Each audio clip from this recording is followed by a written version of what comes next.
Hi, my name is Chris. Since I was a kid, I've always been interested in the idea of generating electricity. So for my MAE 52 final project, I decided to model a steam turbine.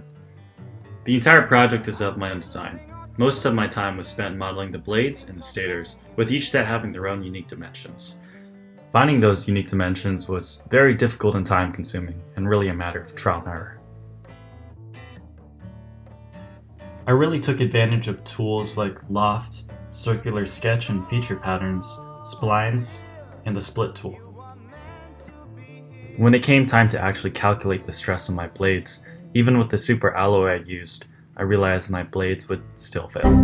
But hey, that's why we have SolidWorks.